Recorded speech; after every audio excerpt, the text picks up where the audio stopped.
নমস্কাৰ, মই নিৰ্মল। ভিডিঅ'টোলৈ আপোনালোকক স্বাগতম জনাইছোঁ। মই ক'বলৈ বিচাৰিছোঁ, মোক ফেচবুকৰ পৰা কোনে কিয় কেনেকৈ উলিয়াই দিলে। ফেচবুক হ'ল এখন নকল দুনিয়া। ইয়াত আমি সকলোৱে কিবা এটা উপস্থাপন কৰিবলৈ চাওঁ, প্ৰতিভা বিকাশ কৰিব চাওঁ, সেইটো ভাল কথা। আৰু বহুত মানুহে ইয়াত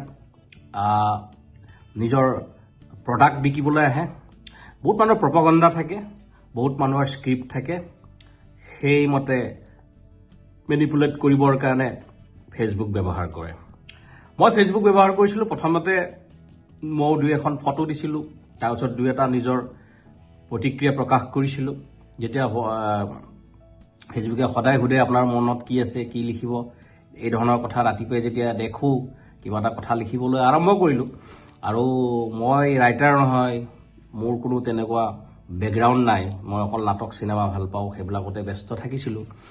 গতিকে ফেচবুকখনত যেতিয়া এটা সুযোগ পালোঁ, হয়তো ক'ব নোৱাৰাকৈ লিখাৰ এক হেৰি এটা আছিল, তো লিখা আৰম্ভ কৰিলোঁ। লিখা যেতিয়া আৰম্ভ কৰিলোঁ, বিভিন্ন কথাবোৰ লিখোঁ। কেতিয়াবা লিখি মেলি মই এনে ধেমেলীয়া কথা বা চেটায়াৰ মই খুব ভাল পাওঁ। ধেমেলীয়া মানে একদম তৰল ধেমেলীয়াটো মই খুব বেয়া পাওঁ। সেইটো ব্যক্তিগতভাৱে মোক কোনোবাই মোৰ লগত তেনেধৰণৰ কথা পাতিলেও বেয়া পাওঁ। কিন্তু খুব গধুৰ বিষয়, খুব গধুৰকৈ চিন্তা ভাৱনা কৰি থকা মানুহবিলাকৰ লগতো মই নিজে বহুত ব'ৰ হওঁ। গতিকে মই এনেকুৱা ধৰণৰ মানুহক ভাল পাওঁ, যি মানুহে খুব ধুনীয়াকৈ কথাটো সহজ সৰলকৈ উপস্থাপন কৰিছে, আৰু তাত কিন্তু এটা মেছেজ থাকে, জীৱনৰ দৰ্শন এটা থাকে। তেনেধৰণৰ কথাৰ প্ৰতি মই সৰুৰে পৰা আকৃষ্ট, আৰু সেয়েহে লিখিবলৈ স্কোপটো পাওঁতে ফেচবুকত লিখিলোঁ। আৰু যেতিয়া ফেচবুকত লিখা আৰম্ভ কৰিলোঁ, ফেচবুকত এটা এডিকশ্যন হোৱাৰ নিচিনা হৈ গ'ল, যে মই লিখিলেহে যেন মানে অসম উদ্ধাৰ হ'ব, এই ধৰণৰ এটাটো মোৰ হৈ গ'ল। মই ডেইলি কিবা লিখোঁ, আৰু গল্প বা তেনেকুৱাটো দীঘলকৈ লিখাও দিগদাৰ। গতিকে ইছ্যুবিলাকক লৈ কিবা কিবি লিখা আৰম্ভ কৰিলোঁ। তো ইছ্যুবিলাকক লৈ লিখিলে, আৰু অকণমান সত্যৰ অন্বেষণত আছোঁ যিহেতু, কেতিয়াবা আফটাৰ মেডিটেশ্যন সঁচা কথা এটাকে হয়তো অকণমান লিখা গ'ল। লিখা যাওঁতে কি হ'ল, যে মানুহবোৰে কিন্তু বেয়া পোৱা আৰম্ভ কৰিলে। যে বেয়া পায় কেনেকৈ, মানুহ যেতিয়া বেহুচ হৈ থাকে ন, সেই বেহুচ মানুহক যেতিয়া আপুনি জগাবলৈ যাব, তেতিয়া কিন্তু হুঁচত থকা মানুহটোৰ বিপদ হয়। গতিকে মই খুব নিজকে কিবা জ্ঞানী বুলি ক'বলৈ নাযাওঁ, কিন্তু অকণমান অনুভৱ হয়। যিহেতু মই অনুভৱৰে মানুহ, আৰু মুখস্থ বিদ্যা মোৰ লগত নচলে, মই অনুভৱ কৰি কিবা কথা মনলৈ আহিলে লিখাৰ যত্ন কৰিছিলোঁ। কিন্তু তেনে অৱস্থাত হয়তো ছিষ্টেমৰ এগেইনষ্টত কিবা লিখা যায়, কেতিয়াবা হয়তো গভৰ্ণমেণ্টৰ কিবা কথাত বেয়া পালেও কেতিয়াবা লিখা হয়। তো সেইটো কিন্তু মই কিবা একদম মানে মোৰ ইণ্টেনশ্যন তেনেকুৱা নহয় যে মই কিবা খুব জোৰকৈ কাৰোবাৰ বিপক্ষে, সেইটো মই কৰিবই নোৱাৰোঁ। মই যদি সঁচাকৈ মই আধ্যাত্মিকতাত আছোঁ বা মই যদি চৰ্চা কৰিছোঁ, তেতিয়াহ'লে মই সেই সকলোকে মই একেভাৱে সমভাৱে ল'ব পাৰিব লাগিব। গতিকে সেইটো শিক্ষা মোৰ আছে। গতিকে কিন্তু কি হ'ল জানেনে, আপুনি যেতিয়া ফেচবুকখন খুলিব, ফেচবুকখনত যেতিয়া আপুনি সিফালৰ পৰা দেখিব তেনেকৈ চিঞৰ বাখৰ, ইফালৰ পৰা কোনোবাই চিঞৰ বাখৰ, মানে পৰিৱেশটোৱে তেনেকুৱা যেন মানে কাৰোবাৰ কাজিয়া হৈছে। ইভেন মই এনেকুৱাও পাইছোঁ যে গিৰিয়েক ঘৈণীয়েকৰ কাজিয়াও মানে ফেচবুকতহে হৈছে। মানে গিৰিয়েকেও মানে অভিমানখিনি ৰাতি ফেচবুকত জাৰিছে, ৰাতিপুৱাই আকৌ ঘৈণীয়েকেও ফেচবুকতহে পোষ্ট কৰিছে। মানে এই ধৰণৰ কথা হৈছে আমাৰ মানুহৰ এতিয়া। গতিকে মোৰো তেনেকৈ ধৰণৰ হয়তো ক'ব নোৱাৰাকৈ হৈ গ'ল, যে মানে লিখা মেলা হৈ গ'ল। হৈ যোৱাৰ ফলত কি হৈ গ'ল, মোৰ প্ৰথম যিটো আছিলে সত্য সন্ধানী নিৰ্মল বুলি এটা আছিলে, নামটো পিছত বাৰু তেনেকৈ কৰিছোঁ, আগতে মোৰ নিৰ্মল হিচাপে আছিলে। 7,000 মান আছিলে ফলোৱাৰ্ছ। তো তাত কি হ'ল, সেইটোতো মোক উৰাই দিলে। কোনে কৰিছে নাজানো, আৰু হয়তো কোনোবা বেয়া পোৱা মানুহে ৰিপৰ্ট বা কিবা কি কৰে, এইবিলাক নাজানো টেকনিকেল কথা। তো সেইটো মোৰ উৰাই দিলে প্ৰথম। তাৰপিছত ঠিক আছে, আকৌ এটা কৰিলোঁ, ভাবিলোঁ ইমান আৰু তেনেকৈ বিদ্ৰোহ নকৰোঁ। বিদ্ৰোহী মন এটা আচলতে চবৰে থাকে ভিতৰত, ঘৰৰ পৰাই হওক, ছ'চাইটিত হওক, সকলো মানুহৰে এটা থাকে আৰু গণতন্ত্ৰত যদি আমি নিজৰ কথা প্ৰকাশ কৰিব নোৱাৰোঁ কেনেকৈ হ'ব কথাটো। গতিকে বিদ্ৰোহ হয়, কোৱা যায়, লিখা যায়। তো মোৰো তেনেকৈ হয়তো বিদ্ৰোহী মন এটা হয়তো উঠি আহি আছিলে, কিন্তু মই ভয় খাইছিলোঁ যে নিজেও, মই বাৰে বাৰে নিজকো কৈছিলোঁ আৰু ফেচবুকতো পোষ্ট দিছিলোঁ যে মই ফেচবুকত হয়তো থাকিব নোৱাৰিম, কাৰণ এইটোৱে মোক কিন্তু ইৰিটেট কৰিছে যে মই কিবা এটা ছিষ্টেমৰ কিবা এটা এগেইনষ্টত লিখি মইতো একো চেঞ্জ কৰিব নোৱাৰোঁ না। মই কি চেঞ্জ কৰিম? মোৰ কি ক্ষমতা আছে? মোৰ এটা বাপ নাই, মই ক'তো এটা মই মেম্বাৰ নহয়, মই কি চেঞ্জ কৰিব পাৰোঁ? মোৰ অনুভৱখিনি মই শ্বেয়াৰ কৰিব পাৰোঁ। তো তেনেকৈ মই মোৰ নিজৰ অনুভৱ মই শ্বেয়াৰ কৰিছিলোঁ, কিন্তু সেইবোৰ চাগে অকণমান বিদ্ৰোহ আছিল, চাগে মিক্স আছিল, তেনেকুৱা ধৰণৰ কথা। আৰু বিদ্ৰোহীক কোনো ভাল চকুৰে নাচায়, মই আগতেও কৈছোঁ, ঘৰতে হওক ছ'চাইটিয়ে হওক, বিদ্ৰোহীক কোনেও ভাল চকুৰে নাচায়।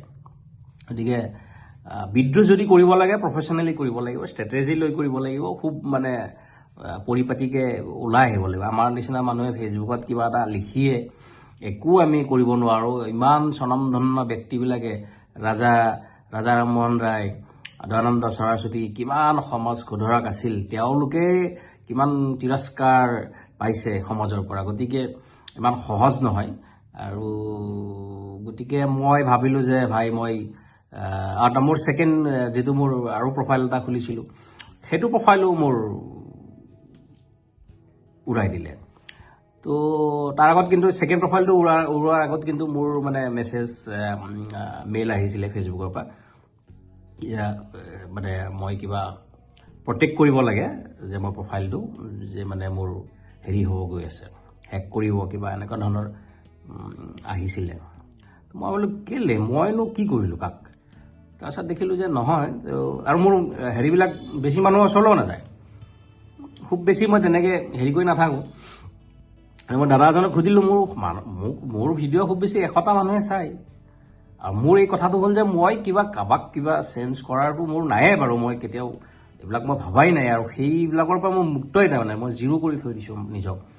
আৰু মই খুব মানে এইটোতে অটল হৈ থাকোঁ যে মই একো নাজানো, সেইটোৱে মোক মানে খুব ধুনীয়াকৈ ৰাখে যে মোৰ কোনো চাপ নাই।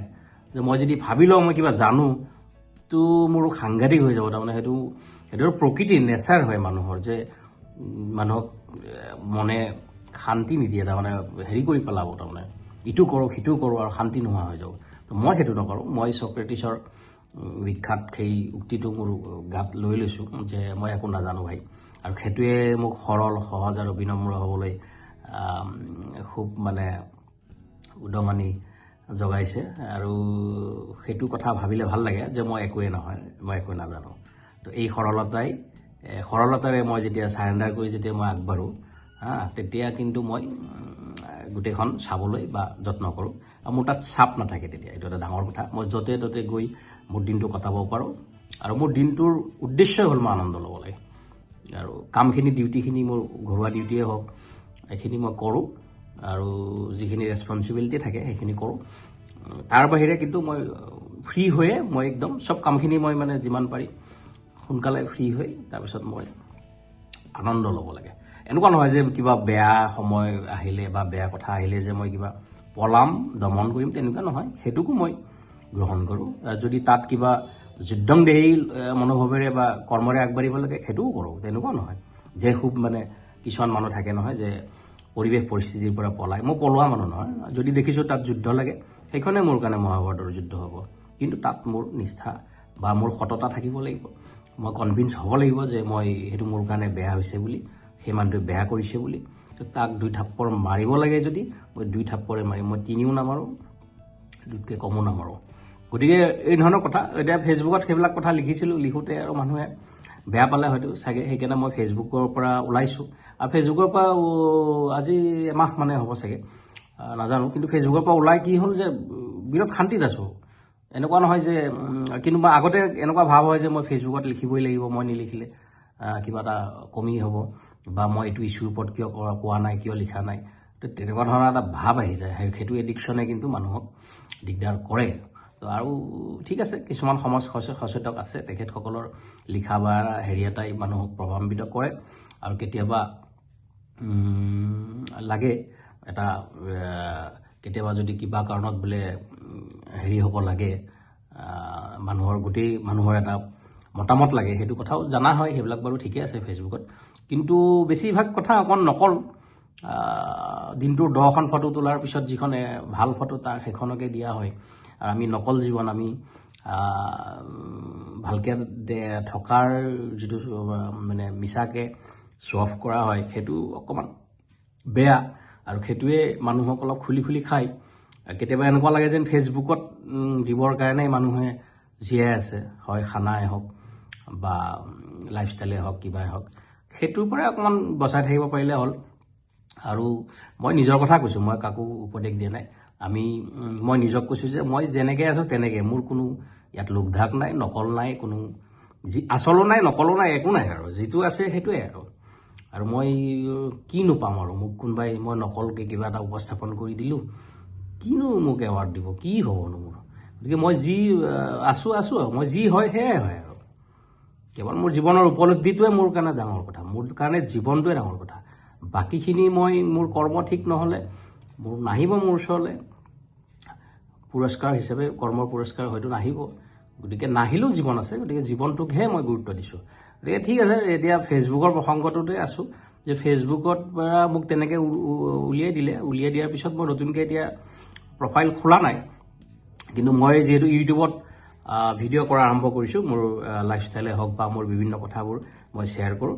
তো মোৰ লগত যিজন থাকে মোৰ বন্ধু ৰাজু দেউৰী, ৰাজুৱে কৈছে যে ফেচবুকত আমি আমাৰ অনুষ্ঠানটোৰ নামতে এটা একাউণ্ট কৰোঁ, তাতো আমি এইখিনি মানুহৰ মাজলৈ যাতে যায়। বোলে ঠিক আছে, কিন্তু মোৰ নিজৰ থটছ তেনেকৈ মোৰ কৰিবলৈ সেই এটা হেৰিত সোমাবলৈ মোৰ মন নাই। যদি এইটো কৰিব লগা আছে, দিব লগা আছে, দিব, তেনেকৈ ধৰণৰ কথা এটা হৈছে। গতিকে মোৰ ফেচবুকত এইটো নামৰে দ্য নিৰ্মল শ্ব' হিচাপত হয়তো আহিব পাৰে। আহিলে আপোনালোকে অকণমান চাব। মোৰ কথাটোৱে হ'ল যে মোক নিজক একো কৰিব লগা নাই। মই না হিৰো না জিৰো ক'তো নাই। মই চব ফালৰ পৰা মই মুক্ত হ'বলৈ বিচাৰোঁ। আৰু মোৰ নিজৰ এম্বিশ্যন বা মোৰ গ'ল বুলি যদি ধৰি লওঁ যে মই আনন্দ লোৱাটো এক কথা, আৰু যি আছে প্ৰব্লেম ফেচ কৰিমেই, তাক ধুনীয়াকৈ বুজি পেলাই আণ্ডাৰষ্টেণ্ডিং কৰিহে আগবাঢ়িম। আৰু কিন্তু আনন্দ লোৱাৰ বাহিৰে বেলেগ কথা নাই। আৰু বাকী কথাটো হ'ল যে মই কাকো নীতি শিক্ষা নিদিওঁ, একো নিদিওঁ। মোৰ কথাটো হ'ল যে মই য'ত মোৰ যি এক উপলব্ধি আছে, মোৰ অনুভৱ মনেৰে মই যি এক উপলব্ধি কৰিছোঁ, সত্যৰ অন্বেষণত মোৰ যিখিনি উপলব্ধি হয় সেইখিনি জাষ্ট মই শ্বেয়াৰ কৰিম। গতিকে হয়তো কালিলৈকে যদি ফেচবুকত এই ধৰণৰ কথাখিনিয়ে আহিব লগা আছে, হয়তো আহিব। কিন্তু অকল ফেচবুকত মোৰ কিবা মই ফটো দি মোৰ কিবা বিদ্ৰোহী মনটোক মই আকৌ ওপৰলৈ উচতাই লৈ যাম, সেইটোত কিন্তু মোৰ ইচ্ছা নাই। কাৰণ সেইটোত মোৰো নিজৰ ব্যক্তিগতভাৱে মোৰ লোকচান আছে। কাৰণ মই আক্ৰোশ বাঢ়ি যায়, সংঘাত বাঢ়ি যায়, মানুহবিলাকৰ লগত দ্বন্দ্ব সংঘাত বাঢ়ে, দল সংগঠনৰ লগতে হওক, কাৰোবাৰতো কিবা কিবি ক'বই লাগিব। আজি ক'লোঁ, কালি ক'ম কিবা এটা, পৰহি কিবা এটা ক'ম। গতিকে মোৰ কথাই হ'ল পজিটিভ কথা, সত্যৰ অন্বেষণৰ কথা। তাৰ বাহিৰে মই এই দুটা কথাৰ পৰা তাৰ বাহিৰে বেলেগ কথা মই নাপাতো। গতিকে এই দিশে যাওঁতে হয়তো ক'ৰবাত কেতিয়াবা চুব লাগিব, কিন্তু মেইন কথা এইটো। গতিকে ফেচবুকৰ পৰা মই কেনেকৈ ওলালোঁ কথাখিনি হয়তো গম পালে। ভিডিঅ'টো বেছি দীঘলীয়া নকৰোঁ। আৰু ফেচবুকত আহিলেও মোৰ এই ধৰণৰ কথাবোৰে আহিব, পজিটিভ কথাই আহিব। তাৰ বাহিৰে মই কাকো বদনাম গোৱা, কিবা গোৱা, সেইটো মোৰো ভুল। মই তাকে সময় বিচাৰিছোঁ। কাৰোবাৰ যদি কিবা আঘাত কৰিছিলোঁ অজানিতে মাফ কৰিব। মই কিন্তু আগলৈকে তেনেধৰণৰ কাকো মই বিৰোধ কৰি কোনো মানুহক হেৰি কৰি মই ভিডিঅ' বা ফেচবুকত মই তেনেকৈ নাহোঁ। আহিলেও মই একদম পজিটিভ কথা লৈ আহিম। গতিকে ভিডিঅ'টো ইমানটা সামৰণি মাৰিছোঁ। আগলৈ ভিডিঅ'বোৰ চাব। ধন্যবাদ।